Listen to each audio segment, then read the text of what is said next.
How do you become a confident tree painter? How about filling your sketchbook with a spread of tree skeletons? Let me show you. What's a tree skeleton, you ask? I'll tell you in a minute, but first let's do something about that blank page, because there really is something a bit daunting about that big white expanse of pristine paper. So let's sort that out first with a bit of colour. I'm just painting in rough sort of rectangular shapes to create some coloured panels that I will let dry completely. I'm choosing a nice pale colour.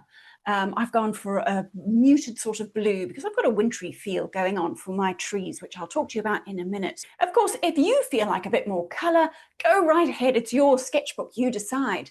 But what I would say is choose something a little bit paler. You don't want a big vibrant wash because we just want this as a little bit of a background that we can do some drawing on top of. Let's make sure we give those panels a chance to dry absolutely completely. And in the meantime, we can look for some references. What we want is some bare winter trees, because that's what I'm talking about when I say tree skeletons. You know, if you're wanting to draw a tree, you want to kind of strip it down to its basic essentials. It's a bit like if you want to draw people, you go off to a life drawing class and you're faced with a bunch of people in the all together, because it's very much easier to see anatomy if it's not obstructed by anything. Clothes in the case of people, and leaves in the case of trees. I chose a nice, super simple tree to start with, and I just picked the first box that seemed to be roughly in the same sort of proportions as the little bare tree that I'm looking at. As you can see, I'm drawing with a pencil. Mine's a nice dark indigo. I chose it because it coordinated so nicely with the lunar blue panels that I've put in. And mine happens to be a watercolor pencil. I love how creamy they are to draw with. I do love drawing with colored pencils too. And that would be probably an even better choice, but I don't have an indigo like this in a colored pencil. So you choose whatever suits you. Now, even from this very simple first little tree, I've already come up with a couple of points that I know are going to be very useful for me to remember for any future tree drawing. Really, with this one, I think it's all about the thick and thinness of the lines. Really, this is just a line drawing we're doing, but a thicker line shows the trunk of the tree.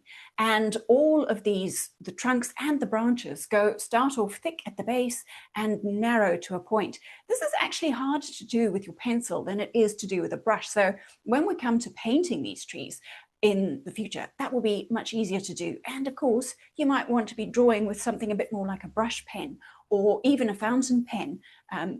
There are different drawing tools that will give you a little bit more of a variable line weight. And so just by changing the pressure of the pen, we can get that thick and thin. Same thing, just by changing the pressure of the brush, we'll get thick and thin. And that's very useful at showing the structure of these delicate trees. The next tree I've chosen to draw is a little bit of an older tree.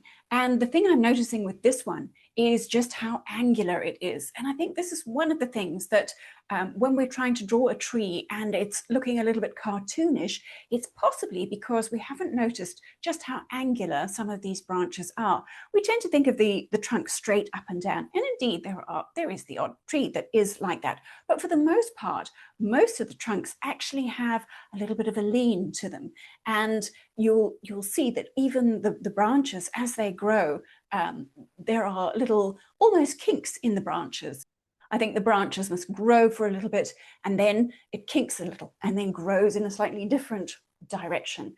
And so each of those little bends in the branch shows a little extra path of growth of the tree. I love that idea.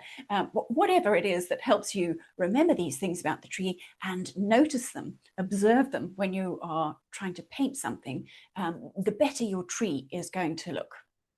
The other thing that's very noticeable is all those little fine branches at the very ends. You know, the little tiny twigs at the end of each branch, they form these clusters. So you can imagine when those are full of leaves that they will be, it's kind of multiple shapes of clusters of leaves that make up the whole tree shape. And once we've stripped the tree down to its bare skeleton, as I like to call it, this becomes a bit more apparent. You can see how the end of each branch spreads out. I seem to have given myself a rather sort of landscape orientation kind of panel to work with here, but luckily I found the perfect tree for it. It's really wide, and this is another lovely thing I noticed about drawing so many trees, is that you see what different shapes they actually make. We can often tend to think that they just are the sort of what I call a lollipop tree, you know, the sort of tree the 5-year-old will draw next to the house that in the picture that goes on the fridge. You know, the ones where the tree is just a big circle and the trunk is just a stick. But actually, look at the varied shapes that you get from these different trees. Now, for the biggest panel that I gave myself, I found this lovely image of, it's really a close-up of a section of a tall trunk, and it's leaning. So we've got that perspective thing happening. We know that the trunk starts wide and goes to, and kind of narrows to the tip, but this is emphasized because of the perspective of the photo. So that's something else that's been quite fun to draw, and something I can kind of store away in case I want to do a painting like that in the future. You know, really convey that sense of distance by exaggerating the narrowing to the tip. The other thing is I love the lean that there is on this particular trunk. You know, we were talking about that before, how trees are mostly not straight up and down as we might think, but they do have a lovely gesture to them, and it gives such a different feeling to each tree. You know, its particular gesture has a bit of a personality. Now, one thing I did notice about this particular panel is that I rather wish that the tree had been leaning the opposite way, because if you were designing the spread with a little bit more thought, you know, thinking about composition, it's better to have things leaning in towards the image. This way, because the trunk is leaning out, it's kind of taking the eye out of our spread. It's just a sketchbook spread, you know, we're just having fun practicing drawing trees, but it's amazing how many little things, little nuggets you tend to gather, even in the sort of smallest and most fun projects that you end up doing. And here, this is a lesson all about composition. So it's reminding me that if I thought about it a little bit more, I might have flipped the image and turned the trunk to be leaning in instead of out.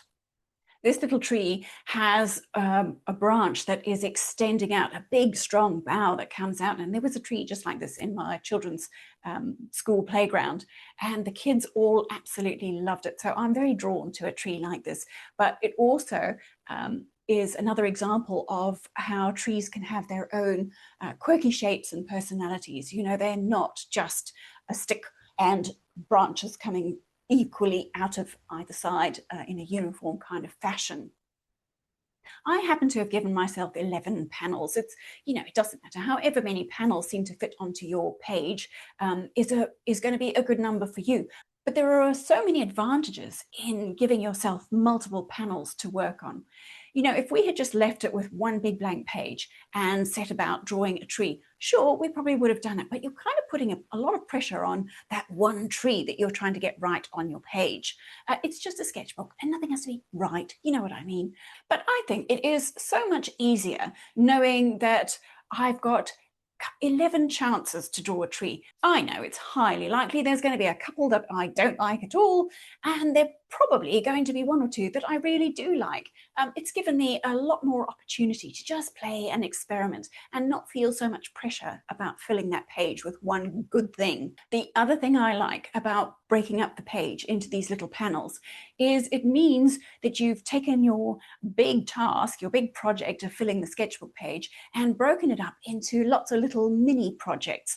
That means you can fit this sort of thing into your day. You don't have to do the whole thing in one sitting. You know, it's very easy to have done all the panels, say, and then fill them one at a time, maybe while you're sitting watching TV, you know, maybe while you're waiting for the kids in the car or something like that. I love having a nice little project that I can squeeze into any spare moments of time that I find in my day. I'm rather enjoying drawing with my watercolor pencil here. The same as with a colored pencil. I love that creaminess and I love the texture that it gives you, especially if you're working on paper that has a bit of a tooth. Now, I always like cold pressed paper. I prefer to be doing this in a proper watercolor sketchbook. This is just my Strathmore Mixed Media Sketchbook. It's a great sketchbook, but I know not to expect too much watercolor paper performance out of it because it is just mixed media paper. But it does have a little bit of tooth, and I'm enjoying that when I make my scribbly marks creating a bit of texture on the tree trunk. And this, again, is something that you'll find, this is where you kind of find your way of doing things. Maybe you prefer a much smoother, neater approach to colouring. Maybe you're even more scribbly and wild than I am.